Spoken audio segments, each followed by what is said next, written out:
안녕하세요. 저는 30대 초반 여자입니다. 사랑하는 사람과의 결혼 생활은 저에게 정말 많은 기대를 안겨줬었는데, 함께 할수록 제가 몰랐던 남편의 모습을 볼 때마다 실망감을 감출 수가 없었어요. 결혼 생활하는 동안 저를 가장 힘들게 했던 건 술 문제였어요. 친구분들과 술자리를 한번 가지게 되면 들어올 생각을 전혀 하지 않았어요. 정신을 차리지 못할 정도로 집에 기어 들어오거나 아니면 파출소에서 연락이 와서 몇 번이나 데리러 간 적이 있었습니다. 남편이 이럴 때마다 너무 불안했던 건 앞으로 제 뱃속의 아이를 어떻게 키워야 할지 그게 제일 걱정이었어요. 하루 이틀도 아니고 거의 매일 이런 문제가 반복이 되다 보니 남편과의 미래가 보이지가 않았어요. 술만 줄여도 살만할 것 같은데 제가 아무리 설득을 해도 한기로 흘려버리니 너무 답답했었죠. 결국 남편을 향한 제 불만을 시부모님께 털어놓게 되었고 정신 좀 차리라고 따끔하게 한마디 해주시길 바랐어요. 그런데 제가 생각했던 거와 다르게 오히려 저에게 문제가 있다며 사회생활하는 남편을 너무 옥죄다고 숨막혀서 살겠냐는 충격적인 말을 꺼냈어요. 가정에 무책임한 남편한테 한마디 해야 되는 건 당연한 건데 되려 제가 욕을 먹고 있으니 저 또한 기분이 상할 수밖에 없었죠.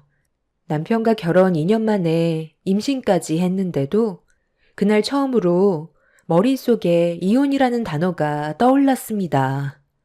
하지만 갈라서겠다는 말이 입 밖으로 나오지 않았어요. 임신을 한 제가 남편 없이 혼자 애를 키운다는 게 두려웠었죠. 지금 이 사람 편을 드는 건 정말 너무한 거 아니세요? 저와 결혼을 했고 집안의 가장이면 기본적인 것들을 해야 되는 건 당연한 건데 결혼 전과 똑같이 행동하는 건 문제가 있는 거죠. 그런데 제가 이 사람을 옥죄인다고요? 술 퍼먹고 파출소에서 들어놓은 거 몇 번이나 데려온 줄 아세요? 이게 정상적인 생활이 맞는다고 보세요? 살다 보면 이런 일 저런 일 있을 수도 있는 거지. 술 몇 번 마셨다고 그거 가지고 이렇게까지 일을 만들어야 되겠어? 스트레스 받으면 뱃속의 아이한테 안 좋다. 아직 아이도 태어나지 않았는데 벌써부터 집안의 가장 역할을 충실하게 해야 된다는 당신이 오히려 더 예민한 거 아니야? 내가 일을 안 하는 것도 아니고 친구들이나 회사 사람들 만나다 보면 술 좀 마실 수도 있는 건데 문제가 된다고 생각해 본 적 없었거든. 일 크게 만들지 말고 그냥 조용히 넘어가. 아이가 태어나지 않았으면 막 살아도 된다는 거야? 결혼이라는 게 뭔데?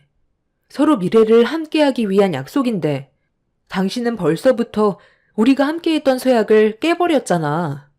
불안감을 조성하는 결혼 생활이 얼마나 오래 갈 것 같은데?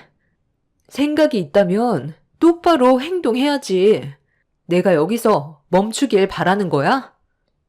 아가, 내 아들이 철이 없긴 하지만 출산을 하게 되면 그래도 지금보다야 나아지지 않겠니?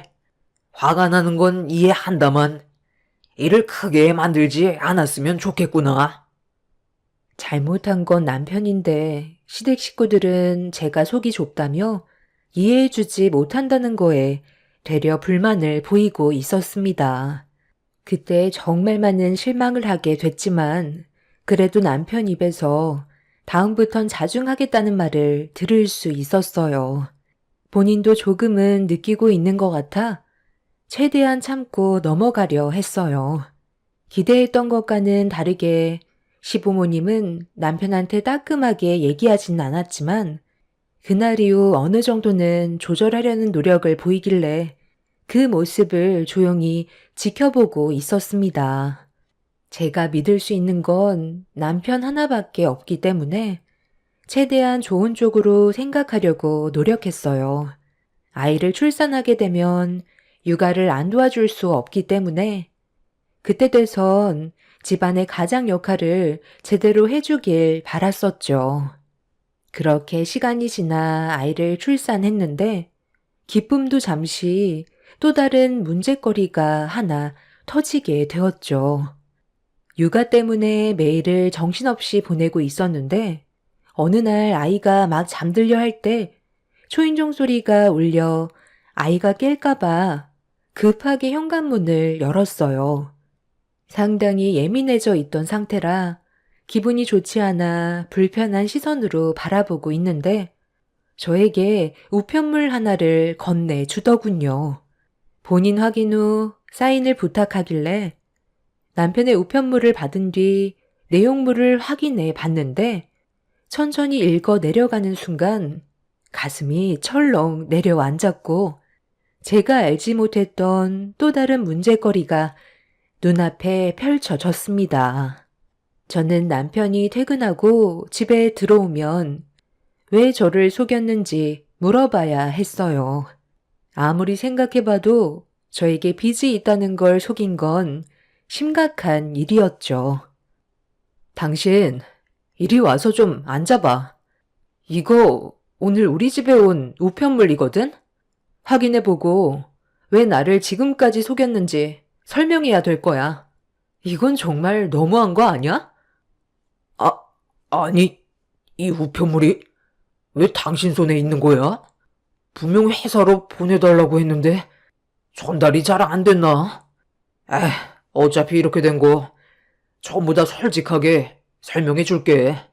당신이랑 연애할 당시 결혼을 하고 싶었는데 내가 능력이 없으면 결혼에 대해 고민을 할까봐 우리 부모님이 집을 해주셨다고 거짓말을 했던 거야. 빚이 있다고 얘기하면 결혼을 안 해줄 것 같아서 그건 아예 입 밖으로 꺼내지 않았거든. 그렇게 매달 이자랑 원금이랑 조금씩 갚아 나가고 있었지. 그럼 당신이 받는 월급도 나한테 속였었겠네? 원금이랑 이자 갚는데 진짜 월급이 얼마나 되는지 알게 되면 바로 들통나게 되니까 결혼 전부터 속여왔던 거였어? 그럴 생각은 없었는데 어떻게 하다 보니까 이미 내 월급을 당신한테 속이고 있더라고. 그래도 빚이 2억밖에 안 돼서 조금만 노력하면 갚을 수 있어. 노력하면 갚을 수가 있다고? 내가 봤을 때 당신은 아예 갚을 생각조차 없는 것 같은데? 이 우편물이 왜 날라왔겠어? 그럼 이건 어떻게 설명할 건데? 아파트 담보대출을 받았으면 월급으로 제때 갚아야 되는 게 맞는 건데 당신 월급을 전부 어디에다 사용을 했길래 카드 빚이 2억이나 되는 거야. 더군다나 이자율도 높은 이금융에 대출을 당겨받았었네. 아파트 원금이랑 이자에 넣은 것도 아니고 여기에 적혀있는 2억 대출받은 건 어디에 사용한 거야? 그건 목돈 좀 만들어 보고 싶어서 주식 투자를 좀 했거든. 그런데 손실이 나버려서 카드 빚을 갚는데 허덕이다 보니까 아파트 담보대출을 받은 원금과 이자를 납부하지 못하는 바람에 일이 좀 복잡하게 되어버렸네. 속인 건 정말 미안한데 열심히 일을 해서 갚아 나가면 되니까 너무 걱정하지 마. 내가 다 해결할게. 지금까지 아무 일 없었잖아. 내가 설마 당신이랑 우리 아이 굶기겠어? 생활비는 끊기지 않게 할 테니까 불안해하지 않아도 돼. 이 아파트 부모님이 해주셨다고 거짓말하고 거기에다가 주식 투자하려고 이자율 높은 카드사에 2억이나 대출받아서 전부 다 날려먹었으면서 당신을 믿으라고? 이미 신뢰가 한순간에 무너져 버렸는데 어떻게 믿고 살아갈 수가 있겠어? 준비라곤 전혀 되어 있지 않은 당신 때문에 나랑 우리 아이가 앞으로 불안정한 가정 환경에서 살아야 한다고. 이 문제 당신 부모님도 알아 몰라. 일이 더 커지기 전에 하루빨리 해결을 해야 피해를 막을 거 아니야. 우리 부모님이 아파트 담보 대출 받은 건 알고 계시는데, 내가 주식 투자로 2억 대출 받은 건 아직 모르고 계셔. 금방 갚을 수 있으니까 걱정하지 말라니까. 금방 갚을 수 있다고? 아직 한 푼도 갚지 않아서 독촉장이 날라왔는데, 월급 받는 걸로 그동안 친구들과 술만 퍼마시고 생각 없이 생활했으면서 걱정하지 말라는 말이 지금 나오니? 지금 당장 이 사실 당신 부모님께 알려야 되겠어. 그래야 해결책이 나올 거 아니야. 이 문제 해결 못하면 정말 끝이야. 남편의 생각 없는 행동들로 인해 저와 제 아이가 길바닥에 나앉게 될 판이었어요. 이런 경험을 해본 적이 없었던 저는 두려운 마음에 시부모님께 이 사실을 알렸고, 남편의 생각 없는 행동에 많이 놀라셨는지 저희 집으로 급하게 찾아오셨습니다. 제가 시부모님 앞에다 독촉장을 보여드리자 아무 말 없이 보시더니 해결을 해주시겠다는 말보다 도와주기 힘든다는 말을 하셨어요. 그 말을 듣는 순간 당황스러워 할 말을 잃었고 왜 도움을 주실 수 없는지 여쭤보았습니다. 도와주실 수 없다고요? 아니, 이 사람이 지금 어떤 일을 저질렀는지 보셔놓고 어떻게 그런 말을 하실 수 있으세요? 두 분께서 아파트 담보대출이 있다는 거 왜 속이셨어요? 저랑 이 사람이 결혼할 때 아버님이 해주신 집이라고 하셨잖아요. 저는 그래서 빚 없이 시작할 수 있다는 것 하나만으로도 안정적인 결혼 생활을 할 수 있을 줄 알았는데 지금까지 저는 그것도 모르고 이 사람이 받는 월급에 만족하면서 하루하루를 감사하게 생각하며 살아왔었다고요. 그런데 알고 보니 빚만 가득하고 갚을 능력도 없으면서 2억이나 대출받아 주식에 투자를 했으니 제 속이 어떻겠어요. 이자가 한쪽에서도 아니고 양쪽에서 나오고 있는데 이 사람이 받는 월급으로는 턱도 없다고요.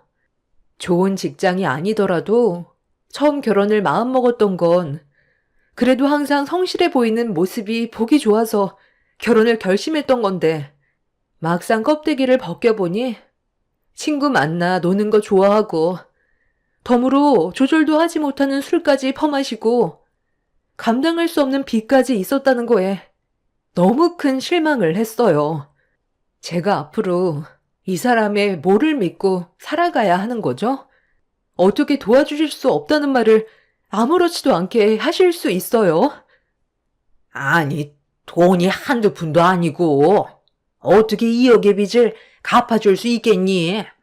우리 집안 형편 너도 모르는 거 아니잖아. 무리해서 빚을 갚는 것보단 급한 불부터 끄는 게 좋을 것 같다. 밀려있는 빚만 해결해주면 되는 거지? 그럼 일단 숨은 쉴 수 있을 거 아니야. 너 이놈 자식, 너는 왜 일을 이 지경까지 만들어서 사람 불편하게 만드니? 다른 건 어느 정도 커버해 줄 수 있었지만 이건 좀 힘들 것 같다. 앞으로 월급 받는 족족 빚만 갚아라. 가드빚이 이자가 높으니까 그것부터 해결하고 아파트 담보대출은 너희들이 맞벌이해서 천천히 갚아 나가면 되잖아. 애는 어른이 집에 맡기면 되니까 그게 문제될 건 없잖니? 어차피 너희들이 부부인데 어려운 상황들이 생겼으면 함께 헤쳐나가야지. 인생을 살다 보면 이 정도 일은 아무것도 아니다.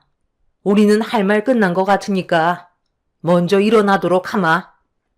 어머님, 제가 왜 이 사람이 벌려놓은 일을 해결해 줘야 하는데요? 아이가 세상 밖으로 나온 지 얼마 되지도 않았고 아직까지 수유를 해야 된다고요. 그럼 안사돈한테 도움 좀 요청해봐라. 어린이집 보내고 싶지 않으면 안사돈한테 애 좀 봐달라고 하면 되잖아. 나는 아이를 봐줄 만한 상황이 안 된다. 저희 엄마는 한가한 줄 아세요? 이 문제 해결해 주지 못하면 이 사람과는 여기까지 할게요. 차라리 빚 없이 저 혼자 아이 키우는 게 좋겠어요. 내가 앞으로 잘한다니까. 지금 당신 너무 흥분한 것 같은데 극단적으로 생각하지 말고 하나씩 해결해 가다 보면 분명 좋아질 수 있을 거라고. 이미 시댁 식구들에게 너무 큰 실망을 하게 된 터라 더는 듣고 싶지가 않았어요. 남편이 저를 속이고 2년 동안 결혼 생활을 유지했다는 거에 너무 화가 났었죠. 아이가 태어난 지 얼마 되지 않아 여러 가지로 남편의 도움이 필요할 거라 생각했었는데 오히려 더 짐처럼 느껴지는 남편의 모습들이 제 결정을 확고하게 만들었습니다.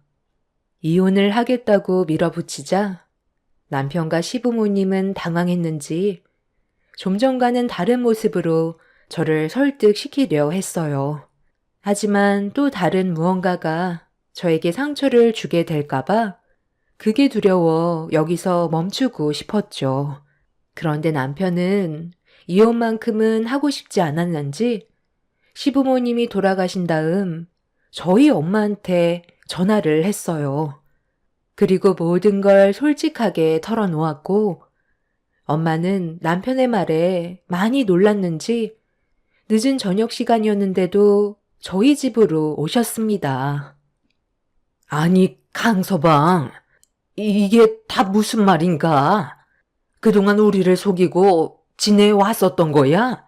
그 많은 빚을 앞으로 어떻게 감당하려고 그러나? 자네 버는 돈도 많지 않잖아. 장모님, 정말 죄송합니다. 제가 생각이 짧았어요. 앞으로 정신 차리고 살 테니까 이 사람이 이혼하자는 거 좀 막아주세요. 아이도 이제 막 세상 밖으로 나왔는데 제 손이 얼마나 많이 필요하겠어요. 그런데 이혼을 하게 되면 아빠 없는 아이로 자라게 되는 거잖아요. 앞으로 이 사람과 아이를 위해서만 살 테니까 제발 저 좀 도와주시면 안 될까요? 친구도 안 만나고 이제 술도 끊을 테니 한 번만 기회를 주세요. 한 번 정도는 기회를 주실 수 있잖아요. 무릎이라도 꿇겠습니다. 자네가 저지른 일에 대해서는 할 말이 없지? 아파트 담보대출은 이해할 수 있지만 목돈을 만들기 위해 갚지도 못할 2억을 따로 대출받아 주식에 투자하고 모든 걸 탕진한 건 절대로 용서를 받을 수 없는 행동일세. 일단 내 딸과 단둘이 대화 좀 하고 싶으니 자리 좀 비켜주겠나? 무엇보다 내 딸이 자네와 더는 함께 살고 싶지 않다면 나 또한 방법이 없으니 일단 내 딸의 생각은 어떤지 먼저 들어보고 나서 자네와 얘기하도록 하지. 그래, 이제 우리 둘만 남았으니 얘기 좀 해보자. 앞으로 어떻게 할 생각이야? 지금의 상황을 봤을 때 이혼은 불가피할 것 같지만 그래도 무슨 일이든 신중해야 되니까 앞으로의 계획이 어떤지 드러나 보자. 강서방이 100번 잘못을 한 건 맞는데 이제 막 태어난 자기 자식과 떨어지고 싶지 않은 모양이야. 이대로 이혼해도 정말 괜찮겠어?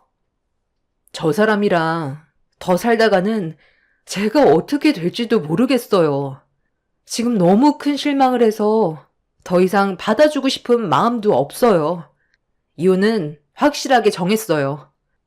마지막으로 딱 한 번만 믿어달라는데 그것조차 싫은 거지? 그런데 엄마 입장은 좀 다르거든. 누구나 실수는 할 수 있고 그걸 바로잡을 기회는 줘야 한다고 생각해. 그래서 이번을 마지막으로 기회를 주는 건 어떨 것 같니? 엄마가 도와줄 테니 강서방을 믿고 다시 시작하는 거야. 엄마 믿고 따라와 줄 수 있어? 엄마가 왜 도와줘요? 그럴 필요 없어요. 제가 그동안 같이 살면서 겪어봤지만 절대로 바뀔 수 있는 사람이 아니에요. 기회 같은 것도 줄 필요 없어요. 가정에 충실할 수밖에 없게끔 만들면 되잖아. 너 혼자 아이를 감당하며 키우는 것도 쉬운 문제가 아니야. 엄마랑 아빠도 일이 많이 바쁜 거 너도 알잖니. 엄마는 무슨 생각을 가지고 계신지 남편한테 마지막으로 기회를 한 번 더 주길 원하고 있었어요. 남편의 모든 게 마음에 안 들었지만 바로잡을 수 있을 것 같다는 엄마의 말에 제 아이의 얼굴을 한번 바라본 뒤 어떤 식으로 지금의 상황을 해결해 주실지 저도 궁금해서 엄마의 말을 따르기로 결정하게 되었습니다. 그렇게 저와 엄마의 대화가 끝이 나고 남편이 다시 거실로 나왔을 때 엄마는 종이 한 장을 내밀었어요. 그리고 진지하게 대화를 다시 풀어나가셨죠. 어때? 자네가 손해볼 건 없잖아? 이 정도 각오도 하지 않고 내 딸을 붙잡으려 했던 건 아니지? 강서방 자네가 정말로 내 딸과 아이를 생각한다면 내가 말한 조건 앞에선 조금의 고민도 하지 말아야 되는데 내 뜻을 따르지 않겠다는 걸 보면 방금 한 말들도 전부 거짓이었다는 거네. 그럼 더는 내가 해결해 줄 수 있는 방법은 없을 것 같은데 대화 끝났으면 나는 먼저 일어나 보도록 하지. 강서방 자네는 조만간 내 딸과 이혼하고 그에 따른 재산 분할과 위자료를 준비하게. 양육비는 당연히 줘야 하는 거 알지? 자네 때문에 내 딸의 인생을 망쳤는데 조용히 넘어갈 거라 생각한 건 아니지? 하겠습니다. 제가 한 번만 믿어달라고 했으니 그렇게 하면 되잖아요. 가드빚 2억을 갚아주신다는데 저도 어느 정도 감수는 해야 되겠죠. 남편은 엄마 조건에 도장을 찍었고 거래는 성사가 되었습니다. 2억을 갚아주시는 대신 엄마는 남편 명의로 되어 있는 아파트를 제 명의로 돌려주겠다는 거였어요. 손해를 보면서 남편을 도와줄 필요는 없기 때문에 엄마도 어느 정도 생각을 가지고 계셨던 거죠. 아파트 가격이 4억 중반이라 2억을 갚아줘도 손해가 나지는 않기 때문에 나쁜 조건은 아니었어요. 담보대출빚과 원금 또한 남편이 벌어들이는 월급으로 차감이 되는 거라 저희가 손해볼 건 없었죠. 엄마는 저희가 살고 있는 아파트가 무조건 오를 거라고 확신하셨어요. 남편이 감당할 수 있을 정도의 카드빚이 아니었기 때문에 어쩔 수 없이 엄마의 조건을 받아들이게 되었고 이혼을 한다 해도 재산 분할 시 남편은 단 한 푼도 가져갈 수 없다는 각서에 도장과 함께 본인의 얼굴이 나오는 영상을 찍은 다음 엄마가 시키는 대로 모든 걸 해 나갔어요. 앞으로 저와 아이를 위해 살아간다면 이 정도의 조건은 아무것도 아니라며 엄마는 그렇게 남편한테 기회를 주게 되었죠. 저 또한 남편이 변화되길 간절히 바랐고 다음날 아파트의 소유는 제 명의로 변경이 되었습니다. 그만큼 남편은 저와 아이를 위해 살고 싶다는 걸 확실하게 보여주었죠. 마지막으로 한 번만 믿어달라고 했던 남편은 그 난리가 난 이후 가정에 충실한 모습을 보여줬고 친구들과 저는 술을 마시지 않았어요. 퇴근하고 무조건 집으로 달려와 아이를 돌봐주었죠. 조금씩 변해가려는 모습이 정말 보기 좋았지만 언제 또 무슨 일이 생길지 몰라 마음 한편은 항상 불안함이 같이 공존해 있었습니다. 그렇게 몇 달의 시간이 지나는 동안 별일 없이 잘 지내고 있었는데 어느 날 엄마와 함께 남편 회사로 잠깐 찾아간 적이 있었어요. 오래간만에 외식이나 함께 하려고 약속을 잡았었고 남편이 나오기만을 기다리고 있었습니다. 그런데 약속했던 시간보다 좀 늦어지길래 전화를 했는데 남편이 전화를 받지 않더라고요. 다른 회사 직원들은 전부 다 퇴근했는데 야근도 없는 날에 밖으로 나오질 않아 무슨 일이 생겼을까봐 불안한 마음을 가지고 회사 입구를 바라만 보고 있던 사이 아이가 기저귀에 볼일을 봤는지 칭얼거리길래 화장실에 들려 기저귀를 갈아준 뒤 밖으로 나왔는데 남편이 밖으로 나왔는지 목소리가 들려오고 있었어요. 저도 아이를 안고 서둘러 남편과 엄마가 있는 곳으로 걸어가던 도중 점점 선명하게 들려오는 대화 소리에 제 걸음이 멈춰져 버렸습니다. 저기 강서방, 아휴, 내가 오늘 깜빡하고 지갑을 안 가져왔지 뭐야. 미안한데 급전 20만 원만 꺼줄 수 있을까? 오늘 식사 끝나고 따로 만날 사람이 있는데 차비하고 내가 식사를 대접해야 하는 상황이라 어느 정도 돈이 필요할 것 같거든. 중요한 약속인데 지갑을 현관문 앞에 두고 와 버렸네. 빌려줄 수 있는 거지? 네? 아니, 장모님, 혹시 치매세요? 껄끄럽게 왜 저한테 빌려달라고 하세요? 그리고 오늘 외식하기로 했다고요? 저는 들은 말이 없는데요. 그 사람과 단둘이 식사하기로 했던 거지. 장모님과 식사 자리를 마련한 적은 없어요. 뭔가 착각하고 계신 것 같은데 괜히 방해하지 마시고 그만 들어가세요.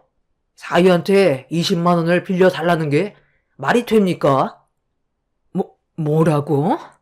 아니, 자네 무슨 말을 그리 섭섭하게 하나? 내가 얼마 전에 도와달라고 했을 때 빚을 갚아줬던 거는 벌써 까먹은 거야? 도와달라고 할 때는 나한테 온갖 불쌍한 척 다 하길래 내 딸을 봐서 기회를 줬는데 받을 건 다 받았다 이거야? 내가 사람 잘못 본 것 같구만. 나중에 다시 얘기하도록 하지. 그러시던지요. 꼴랑 이어 갚아주면서 명의를 초라마라 조건 것이며 치사하게 나오셨으면서 돈을 빌려달라고요? 어차피 저는 빚 갚았고 지금 살고 있는 집이야 이혼하지만 않는다면 저희 둘의 재산이나 다름없으니까 그게 상관없거든요. 집사람이 먼저 세상을 떠날 수도 있는 건데 그렇게 되면 모든 재산은 어차피 제 것이 되는 거잖아요. 여기까지 생각은 못 하셨죠?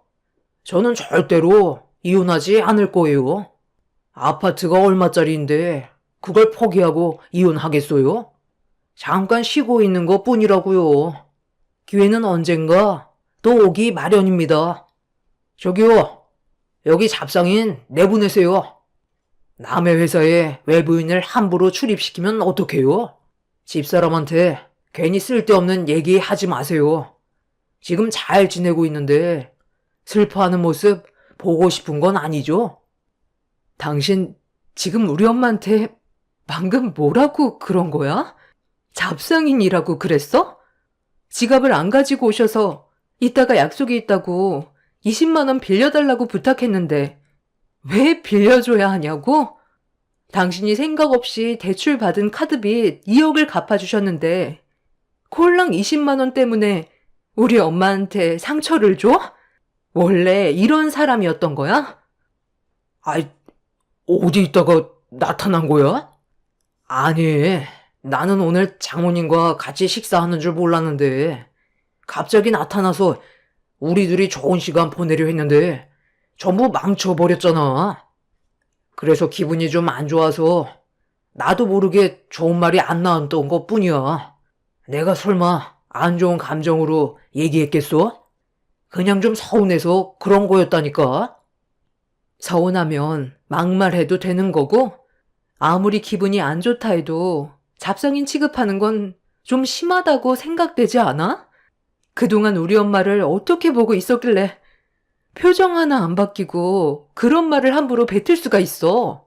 몇 달간 조용한 듯 싶더니 또 일을 만들어 버리니? 더는 실망할 것도 없을 것 같다. 제가 몸을 돌려 엄마의 손을 잡고 남편의 회사 밖으로 나가려 하자 저를 붙잡은 남편이 업무상 스트레스가 많아서 그랬던 것 같다며 좋게 풀어가려 했지만 이미 기분이 상해버린 저는 남편의 팔을 뿌리쳤어요.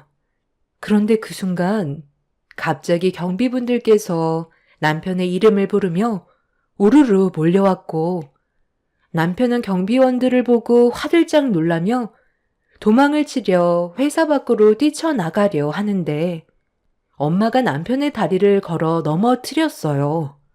바닥으로 한 바퀴 뒹굴게 된 남편이 심하게 넘어졌는지 고통스러워하며 힘겹게 일어났는데 남편의 몸에서 갑자기 이상한 물건들이 우르르 쏟아져 나왔습니다. 번쩍거리는 물건들이 바닥으로 떨어졌고 그 사이 경비원들이 남편을 잡고 회사 밖으로 끌어낸 뒤 경찰에 신고를 하고 있었죠. 바닥에 떨어진 물건들은 충격적이게도 꽤 많은 금품들이었어요.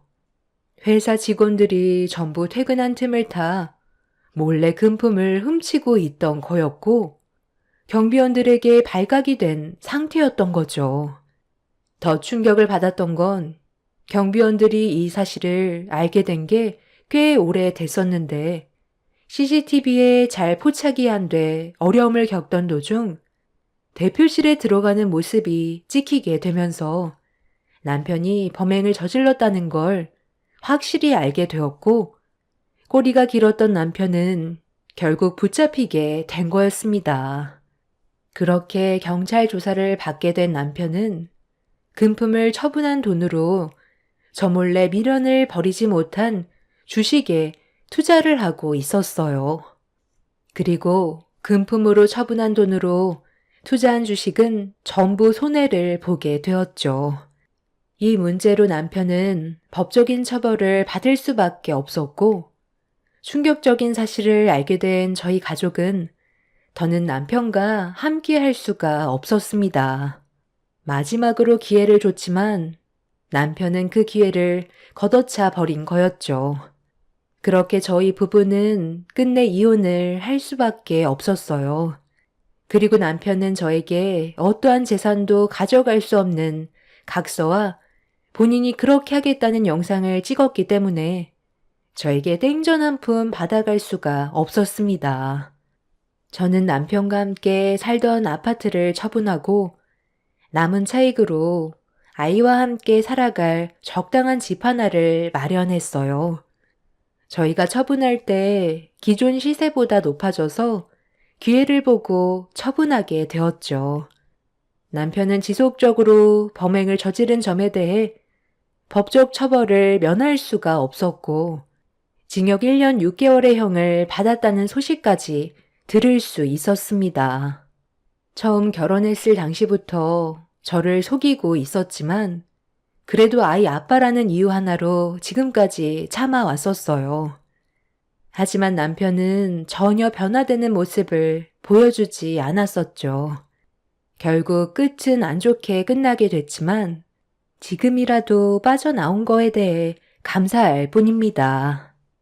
앞으로 제 아이와 함께 열심히 살아가려고요. 저런 개차반 같은 남편이 옆에 있는 것보단 차라리 저 혼자 아이를 키우는 게 훨씬 더 좋을 것 같네요. 제 기막힌 사연 들어주신 분들, 오늘 하루도 즐거운 날들 만들어 가시길 바라며 무더운 날 건강 조심하세요. 감사합니다. 안녕하세요. 저는 남편의 결혼 전과 후가 너무 달라서 크게 실망을 하게 된 나머지 결국 이혼까지 선택하게 된 30대 초반 여자입니다. 첫 결혼은 실패로 돌아가게 되었지만 그래도 후회는 없습니다. 저희 부부는 가진 게 많지는 않았지만 그래도 이제 시작이기 때문에 열심히 살다 보면 좋은 결과는 자동적으로 뒤따를 줄 알았어요. 그런데 제가 꿈꿔오고 상상했던 결혼 생활과는 점점 멀어지는 게 눈에 보이기 시작하면서 이렇게 사는 건 정말 아닌 것 같아 남편과 돈 문제로 심각하게 대화를 이어나가게 되었죠. 하지만 남편은 제가 걱정하는 부분을 이해해주지 못했었어요. 결혼을 했으면 당연히 새롭게 꾸린 가정이 안정적으로 돌아갈 수 있게 하기 위해선 금전적인 여유가 뒷받침되어야 하는데 남편은 그런 제 마음을 전혀 이해해주지 못하고 있었습니다. 충분히 대화로 해결할 수 있을 거라 생각했었어요. 하지만 시간이 지날수록 제가 이 사람을 선택한 거에 대한 후회가 밀려오기 시작하는데 힘들게 결혼을 한 만큼 이혼은 하고 싶지 않았지만 실망만 안겨준 남편의 행동은 제 입에서 이혼하자는 말까지 나오게 하고 말았어요. 화를 내는 저를 이해해주지 못해 답답할 뿐이었죠. 당신이 하는 행동을 봐봐. 정말 모르겠어? 우리가 지금 연애하고 있는 거야? 앞으로 어떻게 살아가야 할지 많은 고민을 하고 계획을 해야 되는 중요한 시기에 지금 어떻게 했어? 어머님이 여행 좀 다녀온다고 용돈 좀 달라고 하니까 나랑 상의 한마디도 없이 무조건 200만 원을 보내드렸잖아. 그게 맞는 거야? 내가 돈 함부로 드리지 말라고 그랬지? 아버님이 지금도 충분히 일을 하고 계시는데 왜 당신한테 돈을 받냐는 거야? 200만 원이면 우리 한 달 생활비 쓰고 저축까지 할 수 있는 돈이라고. 당신은 나랑 상의하는 것 자체가 싫은 거야? 돈을 벌면 뭐해? 이런 식으로 계속 나가면 우리의 삶은 좋아질 수 없는 거라고. 내가 벌은 돈으로 우리 엄마 효도 좀 시켜드리겠다는 건데 지금 이게 나한테 화를 낼 일이야? 그동안 같이 지내다가 당신이랑 결혼하면서 집안에 빈자리가 생기다 보니 많이 힘들어 하시는 것 같은데 꼭 그런 식으로 말을 해야 돼? 내 입장도 생각을 좀 해줘야지. 내가 해드릴 수 있는 최선의 방법이 금전적인 지원밖에 더 있어? 당신 원래 이런 사람이었어? 왜 이렇게 잔소리가 많아? 이거 하지 마라, 저거 하면 안 된다. 도대체가 내 마음대로 할 수 있는 게 아무것도 없어. 결혼은 서로의 입장을 존중해줘야 한다고. 나는 최대한으로 노력을 하고 있는데 당신은 언제나 나한테 잔소리만 늘어놓고 있잖아. 당신이 지금 하는 행동을 봐봐. 내 말을 들은 게 하나라도 있어? 대답을 해봐. 맨날 당신 엄마 걱정뿐이잖아. 한두 살 먹은 나이도 아니고 이런 식으로 행동하는 거 더 이상 못 봐주겠어. 매번 매달마다 어머님은 당신 돈을 뜯어갈 생각만 하고 계시는데 당신은 그걸 효도랍시고 더 퍼주고 있으니 우리의 삶이 좋아질 수 없는 거야. 안 되겠어. 내가 직접 어머님한테 전화를 할게. 도대체 무슨 생각으로 200만 원을 달라고 하시는 건지 물어봐야 할 것 같아. 남편은 이미 드렸기 때문에 괜히 전화를 해서 시모의 기분을 망치지 말아달라며 저를 말렸지만 이미 기분이 상할 만큼 안 좋아졌기 때문에 저는 남편을 뿌리치고 시모에게 연락을 하게 되었습니다. 제 전화를 받으신 시모는 차가운 목소리로 무슨 일 때문에 전화를 했냐고 한마디 하시길래 불만을 털어놨어요. 어머님, 정말 너무하신 거 아니세요? 저도 정말 많이 참다가 연락을 드린 건데요. 매달마다 이 사람 돈을 가져가시면 저희는 도대체 어떻게 생활하라는 거죠? 어머님은 여행 가신다고 이 사람이 한 달 힘들게 벌은 돈에서 200만 원을 그냥 가져가시면 저희는 어떠한 계획도 세울 수가 없게 된다고요. 꼴랑 200만 원 가져갔다고 지금 전화를 하자마자 난리를 치는 거야? 내가 걔를 어떻게 키웠는데 이 정도는 당연하게 받을 수 있는 거지? 어머님, 1년이면 2,400만 원이에요. 어머님이 놀고 먹고 즐기시는데 사용하신 돈이라고요. 그 돈을 저희가 모았다면 좀 더 계획적인 삶을 살 수 있었을 거예요. 이 사람 한 달 월급 300만 원 겨우 넘는 거 아시면서 꼭 이렇게까지 하셔야 되겠어요? 앞으로 돈 관리는 제가 해야 될 것 같아요. 그게 최선의 방법일 것 같네요. 내 아들이 효도 좀 하겠다고 용돈을 주는 건데 지금 그걸 막겠다는 거야? 네가 그런 식으로 나온다고 해서 내가 눈 하나 깜빡할 것 같니? 어디서 시엠이 돈줄을 막으려 하고 있어? 내 아들한테 받는 돈은 당연한 권리라고. 이런 식으로 한 번만 더 전화하기만 해봐라. 그땐 좋게 말로 넘어가지 않으마. 시모는 남편이 주는 돈을 당연시하게 생각하고 있었어요. 그동안 결혼 전에도 돈을 지속적으로 받아왔었다지만 저희가 부부로서 앞으로 생활하는데 금전적으로 많이 부족한 걸 아시면서 시모는 전과 동일한 금액을 받기를 원하셨어요. 제 의견은 조금도 반영하려 하지 않으셨죠. 제가 얼굴을 붉히면서 시모와 심각하게 대화를 주고받고 있자 남편은 그만했으면 좋겠다고 제 핸드폰을 빼서 전화통화를 끊어버리는 어이없는 일을 만들어 버리면서 시모한테 최대한 안 좋은 감정 억누르며 불만을 얘기하고 있었는데 핸드폰을 뺏어가는 순간 남편한테 모든 화를 쏟아내 버리고 말았습니다. 제가 진지하게 남편의 돈 관리는 제가 하겠다고 설명하자 오발대발하면서 절대 그렇게 할 수 없다며 돈 관리를 저에게 맡기려 하지 않았습니다. 저는 남편을 보면서 정말 심각한 문제고 우리의 결혼 생활에도 많은 피해를 주게 될 거라고 설명했지만 제 말은 조금도 들으려 하지 않았어요. 결국 남편과 그날 한바탕 했는데도 해결 방법은 찾을 수가 없었고 끝내 저희는 냉전 상태에 들어가고 말았죠.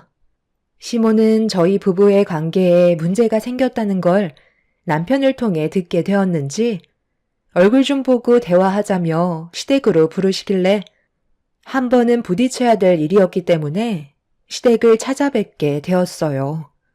저는 그날 시모가 받고 있는 금전적인 부분을 어느 정도 조절을 하지 못한다면 결혼 생활은 순탄하게 흘러가지 못할 것 같아 무조건 해결하기로 마음먹고 시댁에 발을 들이게 되었습니다. 네가 내 아들과 결혼하기 전에는 잘 몰랐을 수도 있겠지만 여태까지 나는 내 아들한테 용돈을 받아가면서 생활하고 있었다. 너희들이 나중에 큰 돈이 나갈 때가 되면 내가 안 도와주겠니? 너희 시아버지 아직까지 일을 하고 있고 그 돈은 전부 다 저축하고 있는데 그건 차후에 정말 필요할 때 쓰려고 꺼내지 않고 있는 거다. 며느리 네가 뭘 생각하는지 충분히 이해는 하지만 너도 지금 일을 하고 있고 당장 굶어 죽을 정도로 경제적인 부족함은 없는 거잖아.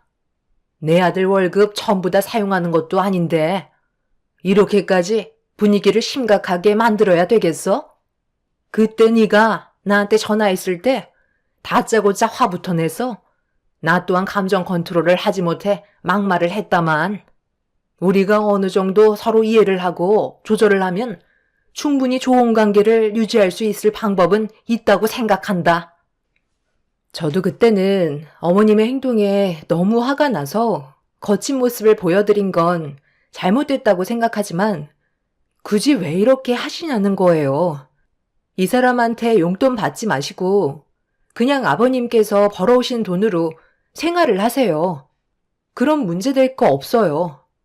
저도 충분히 돈 관리 잘할 수 있는데 굳이 나중에 저희가 금전적인 도움이 필요할 때 손을 벌릴 필요가 있을까요? 지금 그냥 이 사람 돈을 제가 모으면 되는 거잖아요. 결혼 전에는 용돈을 받아오셨다고 했지만 지금은 상황이 아예 다르잖아요. 그렇다고 제가 아예 안 드리겠다는 것도 아니고 어느 정도 조율을 하고 싶다는 건데 어머님은 그것조차 받아들이지 않으시잖아요. 무조건 키워준 거에 대한 보답을 받아야 하고 이 사람한테 돈을 요구하는 건 당연하게 생각을 하시니까 그게 지금의 화를 불러오게 된 거라고 생각해요. 그러니까 지금 네가 하는 말은 앞으로 내 아들의 돈 관리는 전적으로 네가 할 테니까 용돈은 주면 아무 말도 하지 않고 그냥 받아라 이거니? 왜 그런 식으로 말씀을 하세요? 어느 정도 조율이 필요하다는 거잖아요. 어머님은 저희 부부가 앞으로 잘 살아가는 걸 보고 싶지 않으신 거예요? 저도 이제 아이를 가져야 하고 앞으로 돈 들어갈 때가 많은데 조금도 배려해 주실 생각이 없으신 거예요? 이제 막 시작하는 저희들을 어머님이 도와주셔야죠. 손해를 보면서까지 내 아들을 결혼시키고 싶진 않았었는데 이런 일이 생기니까 나도 많이 당황스럽다. 어느 정도 생각할 시간은 필요할 것 같은데? 시모는 제 요구를 끝까지 들어주려 하지 않으셨습니다. 그동안 남편을 통해 누려오셨던 게 있으셔서 그런지 그런 삶이 없어진다고 생각하니까 시모는 그런 현실을 받아들이고 싶어 하지 않으셨어요. 결국 이 문제로 한참 동안 대화를 주고받고 있었지만 해결되는 건 조금도 없었고 오히려 시모와 저와의 목소리는 점점 더 격해지면서 해결하기보다는 안 좋은 감정을 조금씩 꺼내놓고 말았죠. 저는 정말 남편과 결혼하고 시모와 돈 문제로 싸우게 될 줄 전혀 상상하지 못했었는데 남편은 이런 제 마음을 모르는지 옆에서 계속 시모 편만 들어주면서 저를 더 곤란하게 만들고 있길래 결국 한마디 할 수밖에 없었어요. 당신이랑 결혼을 하게 되면서 항상 엄마 옆에 붙어 있었던 내가 없어지니? 다른 곳에서 채우려고 하시는 건데 그것까지 막아버리면 우리 엄마는 무슨 낙으로 살아가시라는 거야. 여행이라도 좋은 거 보내드려야 어느 정도는 마음의 안정을 찾을 거 아니야. 당신이 나랑 이 집에서 같이 살면서 우리 엄마 모실 것도 아니잖아. 당신 지금 말끝마다 우리 엄마라고 하는데 한두 살 먹은 나이도 아니고 계속 애처럼 굴 거야? 왜 계속 나한테 실망만 안겨주는 건데? 내가 분명 얘기했지? 당신이랑 나는 결혼을 했고 새로운 가정을 꾸리기 위한 첫걸음이기 때문에 중요한 시기인 만큼 앞으로의 계획을 잘 세워야 한다고 했었잖아. 그런데 지금 어머님이 모든 걸 다 망치고 계신다고. 한 달 용돈이 50만 원 정도였다면 내가 어느 정도 납득하고 받아들며 살았었겠지. 그런데 매달 200만 원을 가져가시면 결혼은 뭐하러 허락하셨냐는 거야. 그 이상 가져갈 때도 많으시잖아. 당신은 나랑 이룬 가정은 중요하지 않아? 그냥 소꿉장난 하는 거야? 나는 당신도 중요하지만 우리 엄마도 중요하다고. 둘 다 놓치고 싶지 않기 때문에 지금 최선을 다해 노력하며 살아가고 있는 건데 꼭 그런 식으로 얘기를 해야 되겠어? 내 입장도 좀 생각해 달라는 거잖아. 우리가 앞으로 좋은 관계를 유지하면서 살아가려면 서로가 원하는 걸 충족시켜줘야 하는 건데 엄마는 나한테 용돈 받기를 원하시고 나는 그런 엄마의 요구를 들어주고 싶은 것뿐이야. 그런데 당신은 우리 가족의 행동에 대해 이해를 못하고 있으니까 당신이 좀 한 발 물러나서 좋게 생각해주면 안 되는 거야? 그럼 아무 문제 없이 잘 살아갈 수 있을 거라고. 서로 웃으면서 행복하게 살 수 있는 방법은 많은데 당신이 너무 속이 좁아서 우리 집안을 이해해주지 못하는 것 같아. 지금 우리 엄마 표정을 봐봐.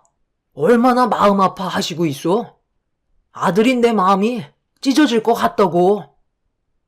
저는 남편의 말을 듣고 있는데 저도 모르게 입 밖으로 욕이 나올 뻔했어요. 너무 화가 나고 제 말은 조금도 들으려 하지 않는 이런 집안과 결혼한 거에 대해 후회가 밀려오는 순간이었죠.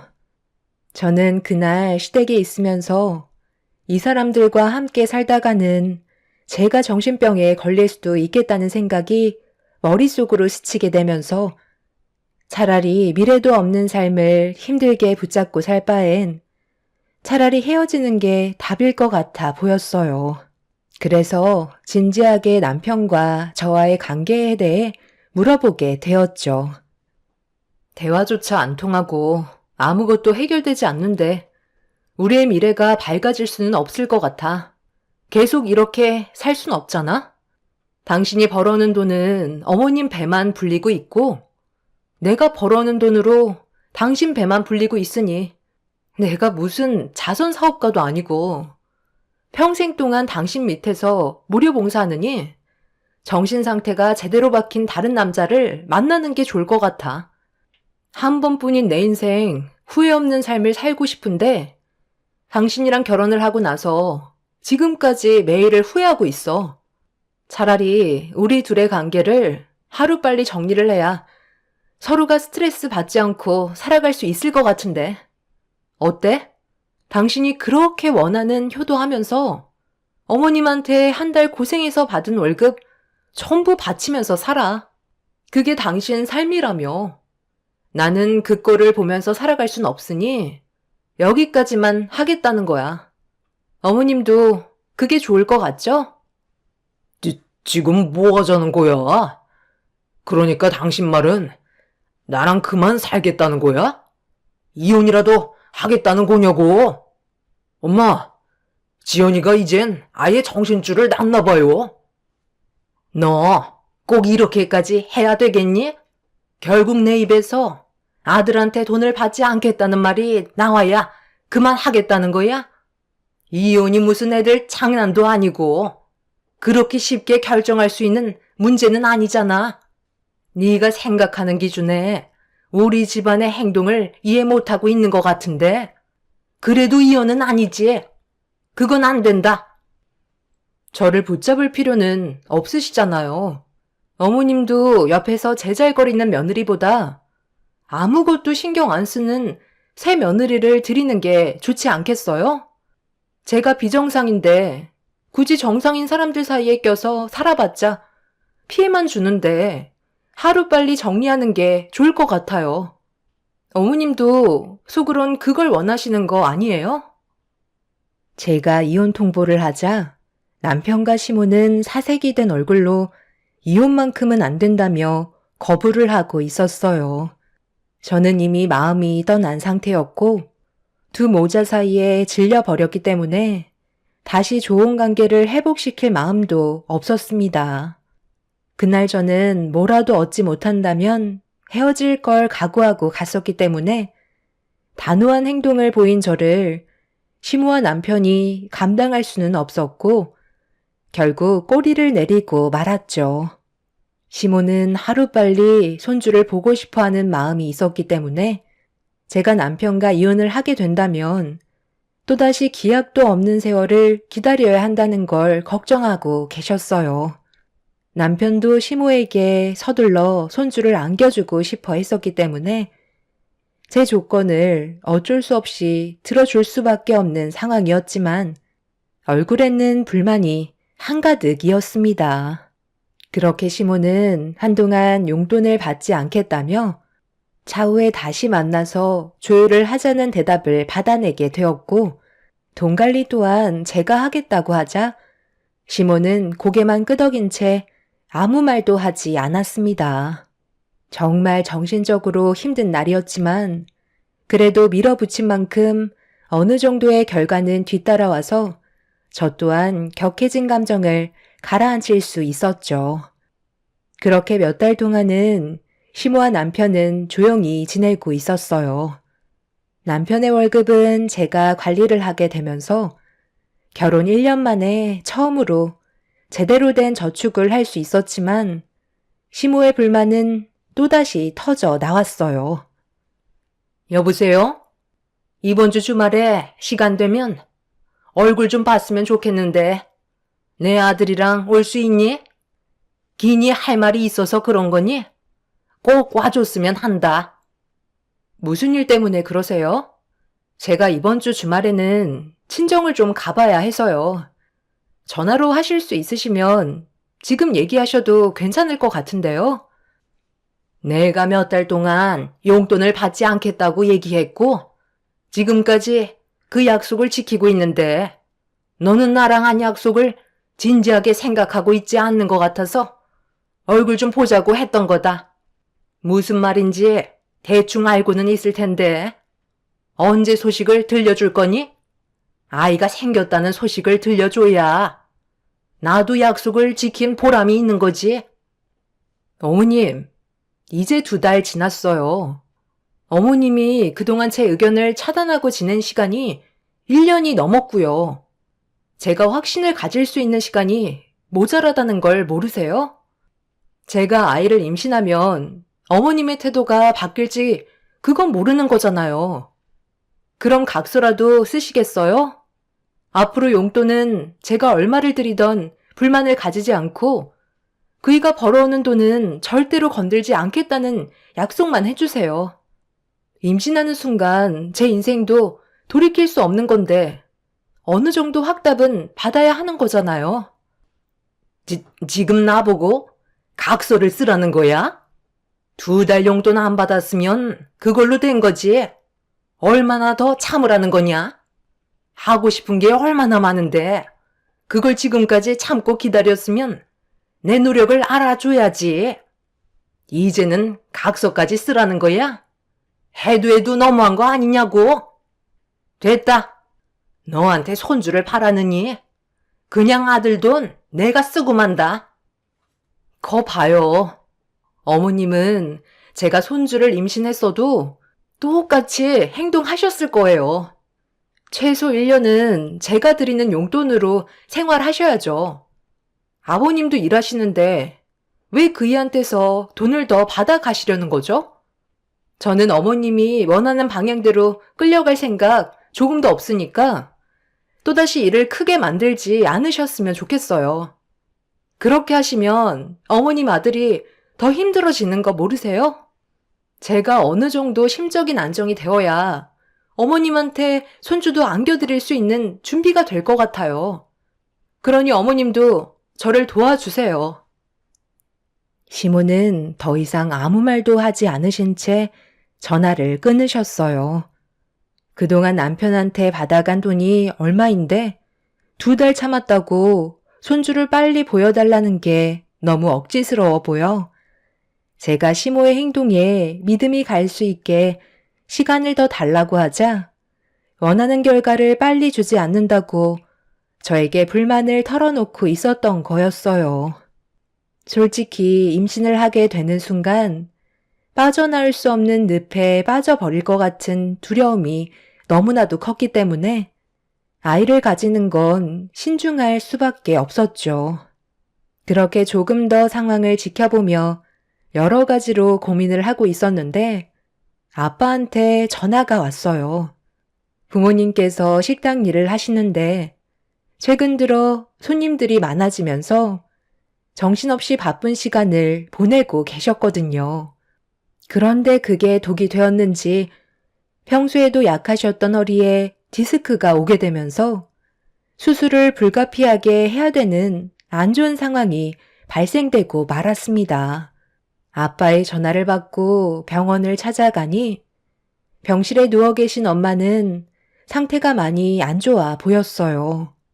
당장 수술을 해야 된다고 일정까지 잡아 놓으셨는데 엄마가 허리를 다치셨다는 소식을 들은 남편이 퇴근하고 병원에 와서 한다는 말이 디스크 수술 대신 허리 복대를 하라는 충격적인 말을 대놓고 엄마 면전 앞에서 얘기하는데 저는 남편의 돌발 행동에 대해 이해를 할 수가 없어 사색이 된 얼굴로 남편을 바라보며 화를 내게 되었어요. 지금 뭐라고 그랬어? 오자마자 그게 무슨 말버릇이야? 수술 대신 허리 복대를 해주라고? 얼마나 심각한 상태인지 알면서 그런 말이 나와? 원래 나이 들수록 허튼데 돈 쓰면 안 되는 거야. 당신이 그랬잖아.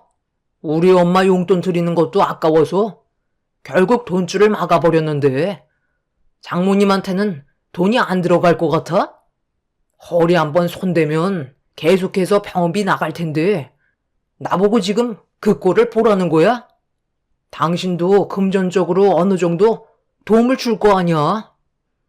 정말 필요한데 돈을 사용하는 거랑 즐기기 위해서 흥청망청 돈을 쓰는 건 엄연히 다르다고. 그리고 내가 굳이 돈을 들이지 않아도 아빠가 알아서 다 해결하시는데 무슨 말을 그렇게 해? 뭔가 얼굴에 불만이 상당히 많은 것 같은데 당신 어머님이랑 좀 전에 통화했어? 그래서 지금 나한테 이러는 거야? 그래, 좀 전에 통화했다. 우리 엄마가 뭘 그렇게 잘못했다고? 당신한테 싫은 소리를 들어야 하는 건데, 왜 당신 눈치를 보면서 용돈을 탔어야 하냐고? 나한테 너무 스트레스 받는다고 힘들어 하시길래, 이번에 기분 전환 좀 하시라고 300만원짜리 피부숍 끊어드리고 오는 길이야. 앞으로 내가 일해서 벌은 돈은 내가 알아서 관리할 거니까 신경 쓰지 마. 그동안 얼마나 서러우셨으면 300만원짜리 피부숍 끊어주니까 눈물을 흘리시더라. 그때 내 마음이 얼마나 찢어지게 아팠는지 알아? 앞으로 나한테 큰 소리 치기만 해봐. 그땐 나도 가만히 있지 않을 거라고. 우리 엄마한테 손주를 빨리 안겨주는 것도 아니면서 어디서 큰 소리야? 남편은 그동안 자기가 벌은 월급 모아놓은 통장을 내놓으라며 엄마가 누워있는 병실에서 난리를 치고 있었어요. 아빠와 엄마는 그런 사위의 모습을 보곤 입을 다물지 못하고 계셨습니다. 남편의 상식 이하의 행동에 부모님께 고개를 들 수 없을 정도로 창피했고 남편을 끌고 서둘러 밖으로 나갔어요. 그때는 저도 더 이상은 참을 수 없을 만큼 한계치에 다다르고 말았죠. 남편은 제가 분노한 모습에 잠깐 움찔거렸지만 꼴의 자존심은 있는지 절대 굽히지 않겠다며 저를 보면서 더욱더 강한 모습을 보여주었지만 이미 저는 마음이 떠나가 버린 상태였죠. 아무리 화가 나도 그렇지 저희 엄마한테 괜찮으시냐는 한마디보다 나이 들수록 커튼 돈 쓰면 안 된다고 허리복대나 착용하라는 남편의 말이 저에게 너무 큰 상처를 준 것도 모자라 시모에게 300만 원짜리 피부숍을 끊어줬다는 거에 이 사람과 살다간 제가 정신병에 걸릴 것 같아 저희 둘의 관계를 정리하기로 마음을 결정하게 되었죠. 남편은 영문도 모른 채 저를 따라왔고 제가 부동산에 들어가자 지금 뭐 하는 거냐고 거리 한복판에서 소리를 지르며 화를 내기 시작했어요. 그래서 엄마 명의로 된 신혼집 금매로 내놓고 이혼할 거라고 얘기하자 남편은 그제서야 상황 파악이 됐는지 얼굴이 노랗게 떠서는 개거품을 물며 저를 붙잡으려고 횡설수설하며 이혼만큼은 안 된다고 애언을 하고 있었네요. 정말 끝까지 이렇게 해야 되겠어? 당신 나랑 이혼할 거냐고? 극단적인 선택은 모두에게 불행만 안겨줄 뿐이야. 좋게 해결 볼 수도 있는 거잖아. 벌써 못 볼 걸 다 봤는데 우리가 좋아질 게 뭐가 있겠어? 능력도 없는 당신, 내가 왜 선택을 했는지 알아? 그래도 사람이 좋아 보여서 그거 하나만 보고 결혼 선택했던 거야. 우리가 살고 있는 신혼집 어떻게 마련한 건지 뻔히 알면서 어떻게 병원에 입원해 계신 엄마한테 그런 말을 할 수가 있어? 우리 부모님께서 뼈 빠지게 벌어모은 돈으로 장만해 주신 신혼집이라고. 당신이 그동안 어머님한테 돈을 갖다 바치지 않고 모아두기만 했었어도 둘이 살아갈 수 있는 집은 충분히 마련할 수 있었겠지. 평생 당신 어머님 수발이나 들면서 살아가봐. 나중에 어머님 세상 떠나시면 당신한테는 뭐가 남을 것 같은데? 결국 빈 껍데기만 남아서 당신 주위에는 아무것도 없겠지. 누가 당신같이 능력 없고 마마보이인 사람이랑 함께 살려 하겠어. 나를 놓친 거에 대해 평생 후회할 거다. 남편은 제가 이성을 잃어버린 모습을 보고 정말 위기가 찾아왔다고 생각했는지 미안하다고 했지만 이미 돌이킬 수 없는 상황이 오고 말았습니다. 저는 확고하게 이혼을 결정했고 시댁 집안에서는 저를 붙잡기 위해 끝까지 말렸지만 달라지는 건 전혀 없었어요. 그렇게 저희 부부는 결국 오랜 시간 함께하지 못한 채 이혼을 결정하고 말았어요. 함께 살아온 세월이 얼마 되지 않기 때문에 재산을 나눌 것도 없었죠. 그런데 저와 이 문제로 이혼을 하게 되면서 지방에서 주말에만 잠깐 올라오시는 시부가 시모를 내쳤다는 소식을 남편을 통해 접할 수 있었습니다. 시부에게 걸리면 뼈도 못 추린다고 숨어 지내고 있는데 어디로 갔는지 찾을 수가 없어서 저한테 연락이 온 적이 있냐고 물어보면서 저와 이혼을 한 뒤에 어떤 상황인지 대충 알려주고 있었죠. 시모는 시부가 그동안 벌어왔던 돈들 전부를 한 푼도 남겨둔 적 없이 모조리 시모의 사치를 위해 채우고 있었습니다. 그걸 전혀 모르고 있던 시부가 돈 문제로 저희가 이혼을 하게 되면서 시부는 그동안 모아놓은 재산에 대해 물어봤는데 시모가 제대로 말을 못하자 추궁을 하기 시작했고 그제서야 입을 열었지만 그때는 이미 주머니에 땡전 한 푼 없는 상황이었죠. 매달 생활비 빼곤 남편이 벌어오는 돈과 시부가 벌어오는 돈으로 에스테틱 시술, 성형, 쇼핑, 개모임 여행 등 시모의 욕구를 채우기 위해 흥청망청 쓰고 있었다가 결국 그 돈도 모자랐는지 상당히 많은 대출을 받게 됐다는 것까지 뒤늦게야 알게 되면서 사태 수습을 하기에는 상당히 심각한 단계까지 가게 되었다는 걸 알 수 있었어요. 남편은 그제서야 저에게 미안하다며 자신의 행동에 대해 후회를 했지만 이미 배는 떠나가 버린 상황이라 저는 남편에게 더 이상 아무 말도 해줄 수가 없었습니다. 시모는 지금 시부에게 붙잡히지 않으려 도망자 신세가 되었다고 합니다. 아마 시부에게 걸리는 순간 뼈도 못 추리겠죠. 시모의 행동을 보면 정말 답도 없는 것 같아요. 한두 살 먹은 나이도 아니고 집안의 가장과 남편이 힘들게 일해서 벌은 돈을 시모는 아무 고생 없이 본인의 사리사욕을 위해 많은 돈을 탕진하면서 살아왔다는 게 너무 미련한 것 같습니다. 결국 시모의 끝은 시부에게 내쳐지게 될 거고 땅을 치며 자신의 무책임한 행동에 대해 후회를 하겠죠. 그런 집안에서 하루라도 빨리 빠져나온 거에 대해 감사할 뿐입니다. 인생 경험했다 생각하고 앞으로의 시작은 좋은 날만 펼쳐졌으면 하는 바람입니다. 제 사연을 들어주신 분들 언제나 가정의 평화가 가득하시길 바라며 늘 건강 유의하시고 웃음이 끊이지 않는 가정을 만들어 가시길 바랍니다. 감사합니다. 안녕하세요. 저는 작년에 예식장 문턱까지 갔다가 파혼을 하게 된 30대 중반 여자입니다. 작년에 있었던 일에 대해 사연을 신청하게 된 건 최근에 그 사람과 얼굴을 마주한 적이 있었어요. 1년 사이에 많은 변화가 있었는지 몰라볼 정도로 달라져 있었습니다. 저희 관계가 문제가 생긴 건 남자친구와 결혼식을 올리기 전까지는 별일 없이 무난하게 결혼식이 준비되고 있었는데 예식 직전에 아빠에게 전화 한 통이 왔어요. 얼굴 표정이 별로 좋지 않았고 잠시 자리를 피해 전화를 받으셨죠. 저희는 오픈되어 있던 예식장이라 신부 대기실에서 밖의 상황을 전부 살펴볼 수가 있었습니다. 아빠는 전화를 받으시더니 함께 일하는 직원들을 불러 어디론가 급하게 뛰어가셨어요.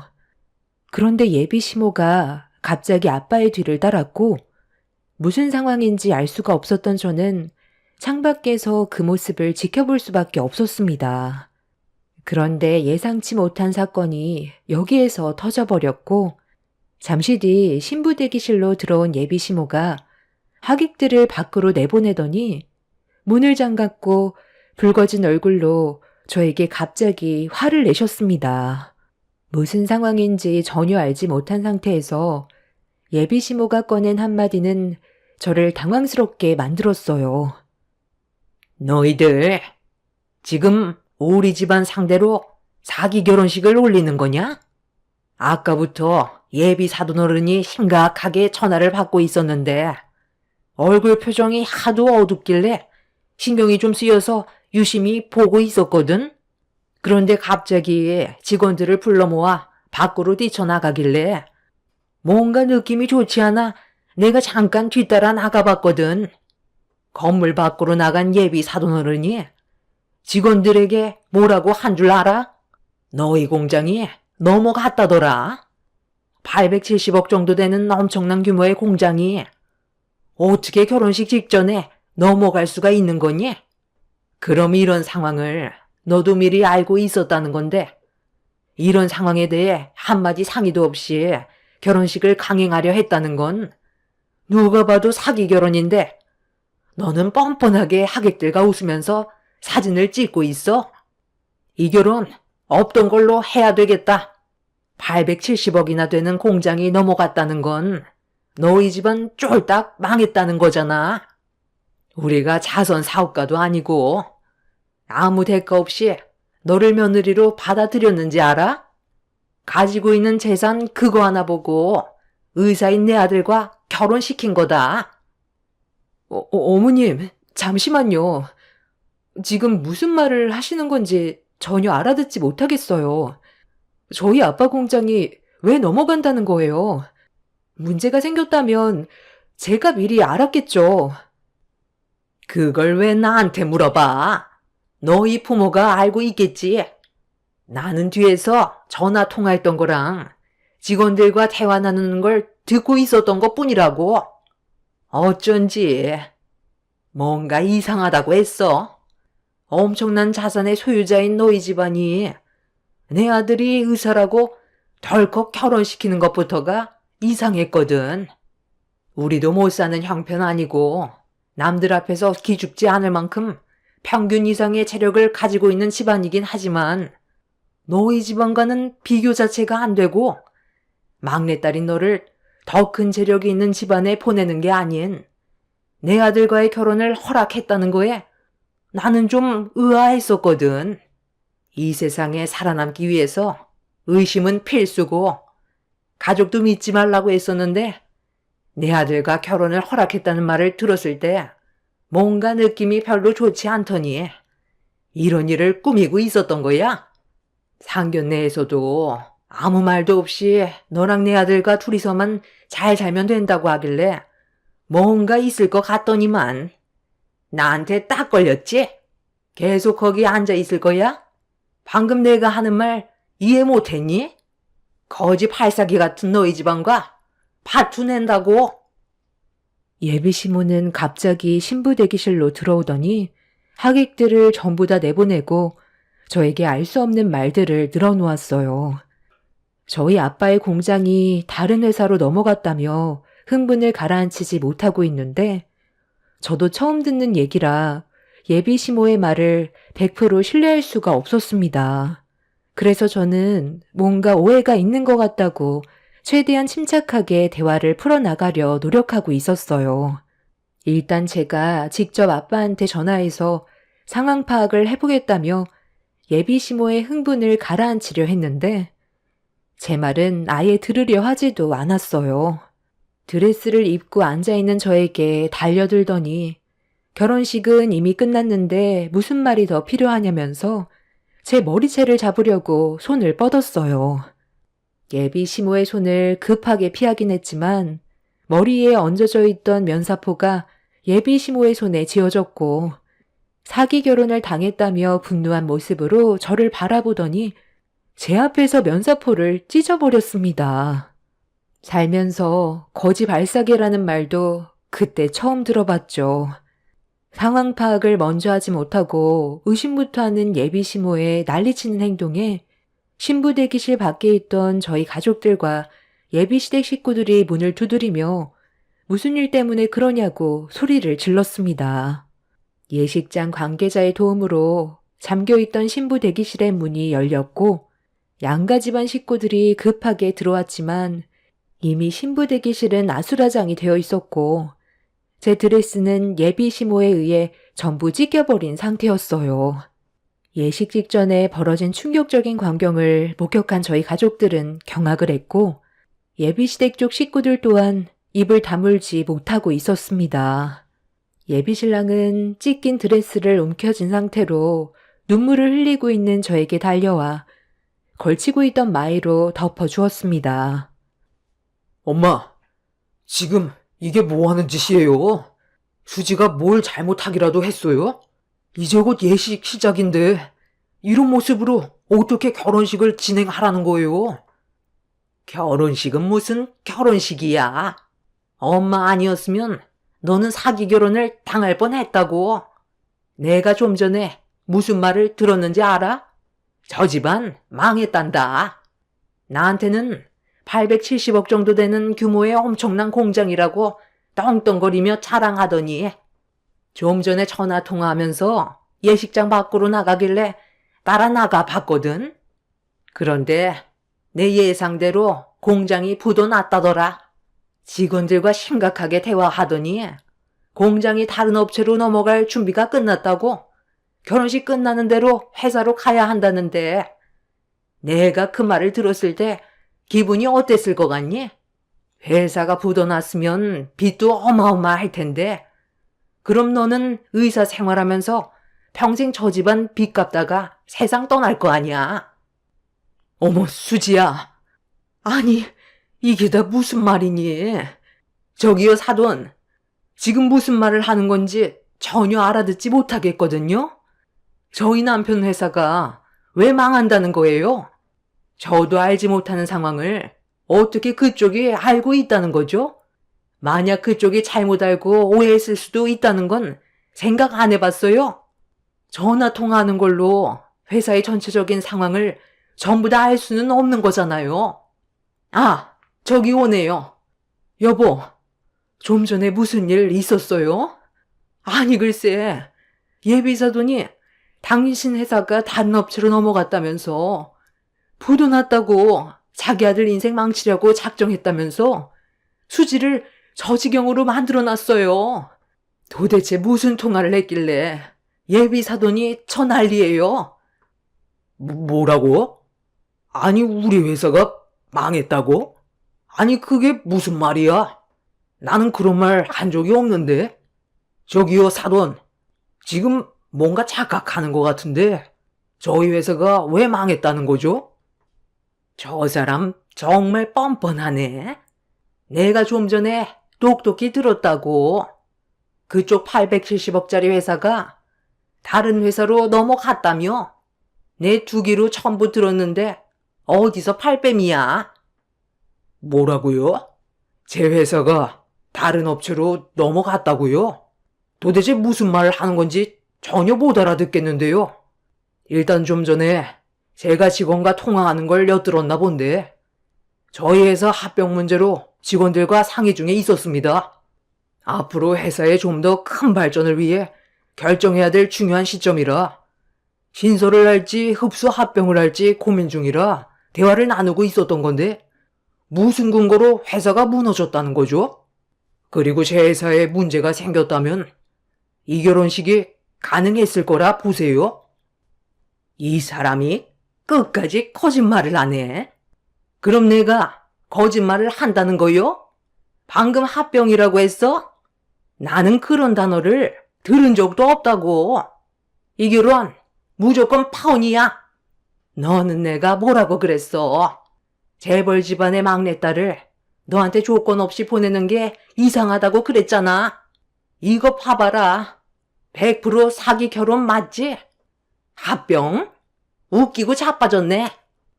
회사가 넘어가는 걸 어디서 합병이라고 둘러대고 있어? 우리가 받은 피해에 대해서는 위자료 소송 진행할 거니 그런 줄 아세요? 다들 그만 돌아가자고. 괜히 시간만 버렸네. 저희 가족은 예비 시모의 행동에 상당히 당황했어요. 엄마는 아빠한테 회사에 심각한 문제가 있냐고 다시 물어봤는데 아무 일 없다며 예비 시모를 이상한 시선으로 바라보고 있었습니다. 그런데 이런 상황을 묵묵히 지켜보고 있던 예비 아주버님이 예식장 밖으로 나가려는 예비 시모를 붙잡았어요. 어머니, 아침에 약 드셨어요?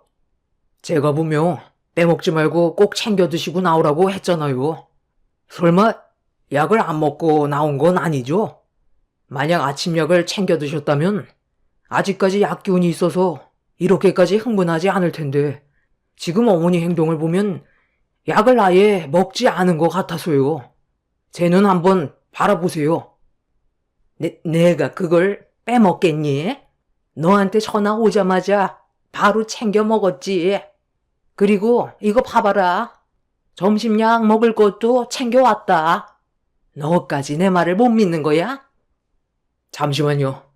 제가 한번 확인해 볼게요. 네, 여보세요? 네, 아주머니. 혹시 저희 엄마 오늘 약 드셨나요? 매일 챙겨 드시고 있던 약이요. 네, 맞아요. 주방 테이블 위에 안 먹은 약봉지 하나가 그대로 있다고요? 네, 확인해 주셔서 감사합니다. 오늘 아침에 정신없이 준비하고 나오시느라 약 드시는 걸 깜빡하신 것 같은데요? 예비 시모가 먹고 있는 약이 있었는지 예비 아주버님은 심각한 표정으로 대화를 이어나갔고 예비 시모는 그럴 일 없다면서 잘 챙겨 먹었다고 했지만 예비 시댁에 있던 약봉지는 아침에 먹어야 될 약이 맞았고 그걸 빼먹었다는 걸 예식장이 아수라장 되고 나서야 알 수 있었습니다. 저 또한 예비 시모가 약을 복용하고 있었는지 전혀 알지 못한 상태라 제 옆에 서 있던 예비 신랑한테 어떻게 된 상황인지 물어봤는데 잠시 머뭇거리던 예비 신랑은 저에게 모든 걸 털어놨고 결국 왜 이런 일을 저질렀는지에 대해 전부 다 알게 되었습니다. 예비 시모에게는 병이 있었어요. 편집성 성격 장애라고 다른 사람들의 동기를 악의적으로 해석하고 광범위한 불신과 의심으로 지속적으로 원한을 품고 자신의 생각이 항상 옳다는 가치관이 확고하기 때문에 대화를 시도해도 의사소통을 할 수가 없을 정도로 치료가 쉽지 않은 병이었어요. 그래서 정신과 치료 상담을 꾸준하게 받아오면서 본래의 성격을 억제하기 위해 성격 장애의 흥분도를 가라앉히는 약을 복용해 왔었는데 하필 결혼식 당일 약 먹는 걸 깜빡하고 집을 나선 거였습니다. 그래서 예비 시모의 돌발 행동이 갑자기 터져 나온 거였고 이 문제로 저희 가족이 피해를 입은 거였어요. 예비 아주버님은 시모의 가방에 있던 약을 급하게 꺼내줘서 먹긴 했지만 이미 저희가 받은 상처는 수습이 안 될 정도였기 때문에 상황을 되돌리기에는 늦어버린 상태였습니다. 그리고 제 지인분 중에 정신과 의사가 있었는데 예비 시모가 편집성 성격 장애라는 말을 듣자마자 예비 신랑과의 결혼을 무조건 반대하더군요. 편집성 성격 장애는 가족들과 주변 사람에게 견디기 힘든 엄청난 스트레스를 주는데 특히 환자와 평생을 함께하는 가족들까지 미치게 만들 정도로 괴롭힌다고 들었습니다. 편집성 성격 장애는 자신을 정상으로 생각하고 주변 사람들을 비정상으로 몰고 가기 때문에 아무리 설득을 하려 해도 듣지 않는 경우가 대부분이며 주변에 남아나는 가족이 없어질 때까지 괴롭혀서 결국 갈라서게 되는 원인이 되기도 한다며 의사소통 자체가 되지 않고 자신을 공격하는 것으로 인식해 뒤에서 원한을 품어 보복의 계획까지 하기 때문에 예비 신랑과 결혼을 한다 해도 그 끝은 결국 이혼뿐이라는 말을 듣게 되었습니다. 정신과 의사인 지인은 대부분의 환자가 상담 치료를 권해도 자신에게 문제가 있는 것을 인정하지 않기 때문에 치료가 쉽지 않다면서 본인이 그동안 편집성 성격 장애를 가진 환자와 상담을 해왔었고 치료를 하기 위해 많은 노력을 했었지만 거의 대부분이 의사를 돌팔이 의사로 몰고 갈 정도라서 어려움이 많다는 말을 듣게 되었습니다. 제 옆에서 함께 듣고 있던 저희 부모님께서는 이번 일의 사태를 심각하게 받아들였고 결국 저희 부모님은 파혼을 결정 내렸습니다. 당황한 예비 신랑은 꾸준하게 약을 복용하고 있다가 결혼식 당일 잠깐 깜빡한 것뿐이라면서 두 번의 실수는 없을 거라고 했지만 아빠는 결혼을 허락한다 해도 앞으로 똑같은 일이 두 번 다시 없을 거라는 보장을 할 수 없기 때문에 제가 피해받는 건 원하지 않는다면서 파혼을 무르지 않으셨습니다. 예비 시모가 편집성 성격 장애라는 걸 알게 된 이후 전에 있었던 상황들이 어느 정도 이해가 되기 시작했어요. 처음 남자친구와 인사를 드리러 갔을 때도 말수는 적으셨는데 저를 안 좋은 시선과 의심의 눈빛으로 바라봤었어요. 그래도 크게 별일은 없었고 상견례 때도 저희 아빠의 회사가 870억 정도 되는 규모라는 말에도 의심을 했었습니다. 그런데 이 모든 게 성격장애로 인한 병이라는 걸 전혀 모르고 있었는데 이 사실을 저에게 한마디 말도 하지 않았다는 거에 남자친구한테도 실망스러웠어요. 그렇게 예비 신랑과의 결혼이 파투가 나게 된 이후 저희 가족은 예식장을 나왔는데 그때 법인 차량에서 내린 직원의 한마디에 예비 시댁 식구들의 얼굴은 허옇게 질려 주저앉았고 예비 시모를 원망하고 있었습니다. 합병을 하기로 했던 회사와 조율하는 부분에서 저희 아빠의 공장이 외부적으로 훨씬 더 많이 알려져 있고 자산 규모도 훨씬 크기 때문에 아빠의 회사가 상대 회사를 흡수 합병하기로 결정나게 되었다며 직원분은 아빠에게 곧장 회사로 출발해야 된다고 차 문을 열어주었어요. 예비 시모가 모든 상황을 잘못 알고 있었다는 거에 모두들 앞에서 밝혀지게 되었고 예비 시댁 식구들은 남자친구의 인생까지 망쳐버렸다며 예비 시모를 원망했습니다. 지금 우리 앞에서 연기하고 있는 거야. 너는 엄마 말을 믿어야지. 내가 전부 다 들었다니까. 회사가 무너져서 다른 회사에 넘어가게 생겼다고 했었어. 제발 그만 좀 해요. 이미 다 끝났다고요. 아버지, 언제까지 이렇게 살아야 되는 건데요? 저 좀 살려주세요.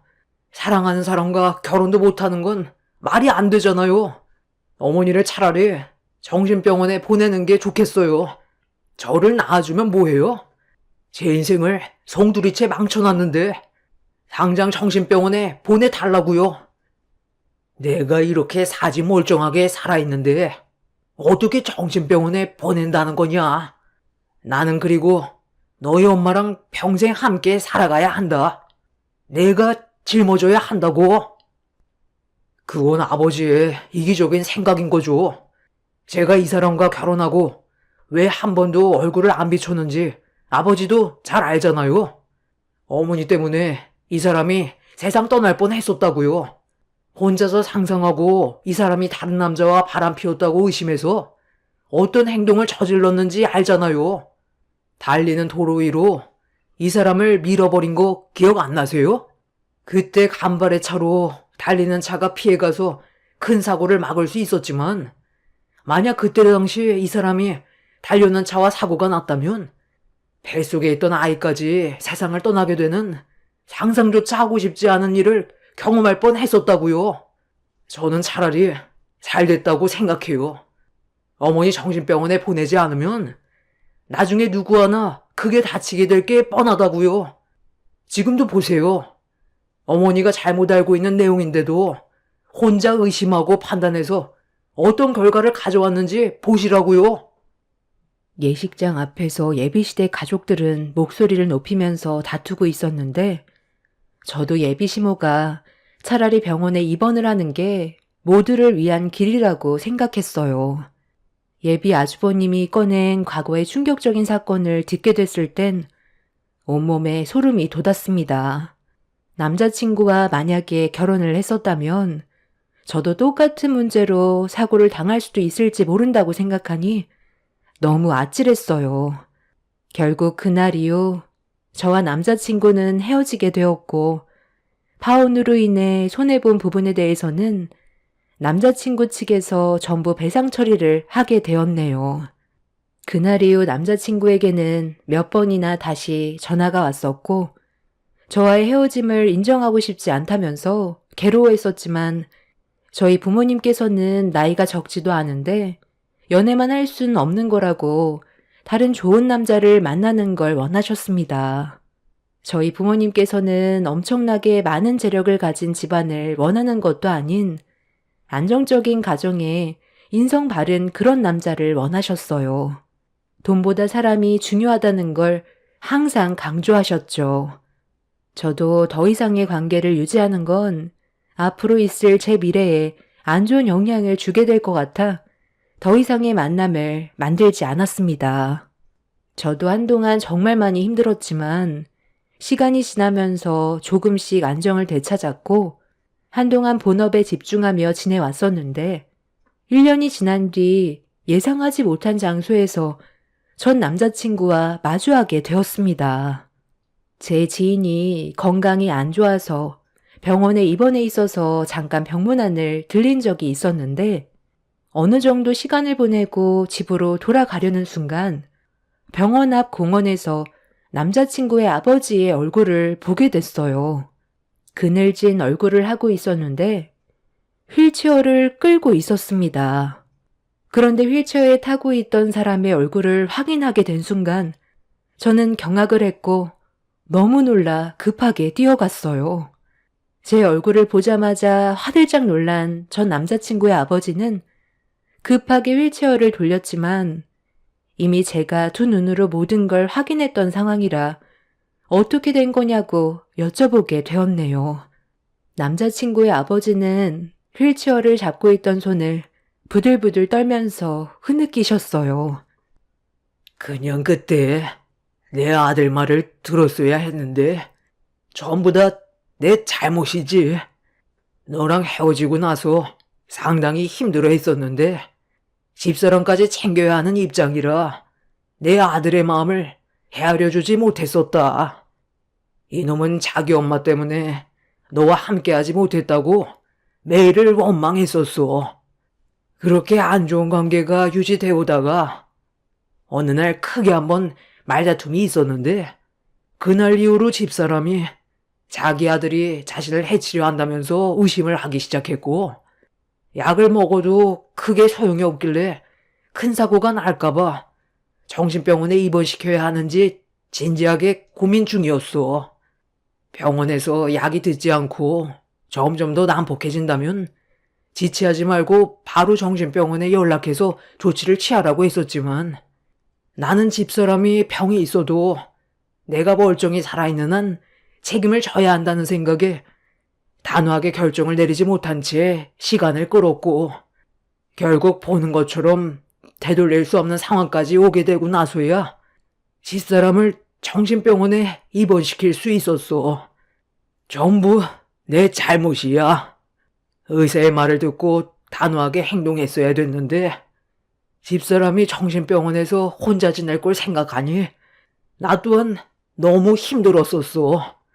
그래서 시간이 좀 지나면 괜찮아질 수 있을 거라는 이기적인 생각과 결정으로 인해 잠시 내가 자리를 비웠을 때 내 아들이 퇴근하고 집으로 들어오는 길에 집사람이 기어코 일을 저질러 버리고 만 거지. 내 아들이 현관문을 열고 들어오자마자 숨어있던 집사람이 골프채를 내둘렀고 무방비 상태였던 내 아들은 뒤통수를 가격당해 그 자리에서 쓰러져 버리고 말았어.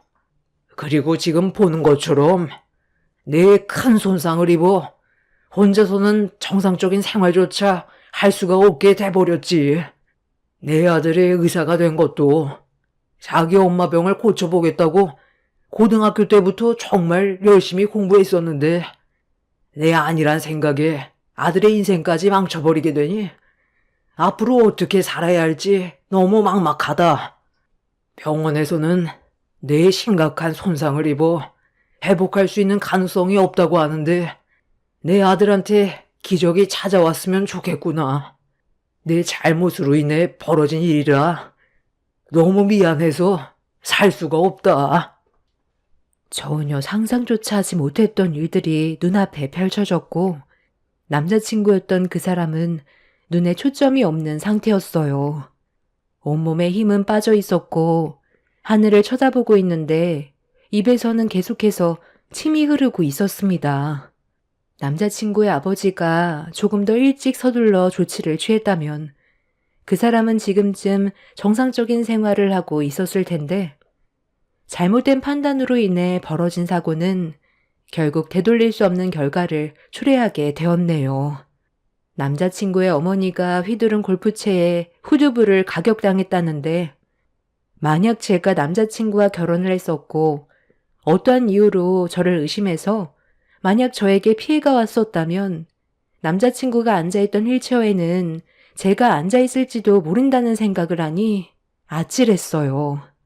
남자친구 아버지의 미련한 행동 하나로 가족 전체가 무너지게 되는 모습을 보게 되었네요.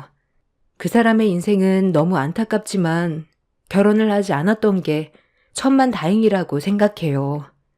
예식날 예비시모가 갑자기 난리를 쳤던 그때를 되돌아보면 저에게도 큰일이 벌어졌을지도 모르는 아찔한 상황이었는데 다행히 큰 사고 없이 넘어갔던 것만도 감사하게 생각하며 살아가려고요. 저희 부모님께서도 그 사람한테 문제가 생겼다는 걸 저를 통해 듣게 됐을 때 상당한 충격을 받으셨어요. 그리고 결혼 안 하길 천만다행이라고 하셨습니다. 그 사람의 일은 정말 안타깝게 생각하고 있어요. 하루빨리 회복이 돼서 다시 정상적인 생활이 가능할 정도로 몸이 좋아졌으면 좋겠습니다. 꼭 기적이 찾아와 의사 생활을 했으면 좋겠네요. 만약 제 사연을 들어주신 여러분들 주위에 편집성 성격 장애를 가지고 계신 분들이 계시다면 최대한 조심하시길 바랄게요. 사람마다 병적 증세가 다르긴 하겠지만 조심해서 나쁠 건 없다고 생각합니다. 제 사연을 들어주신 여러분들의 가정이 그 가족처럼 불행을 경험하지 않길 바라는 마음에 사연을 작성하게 되었습니다. 오늘 하루도 행복과 기쁨이 가득하시길 바랍니다. 감사합니다.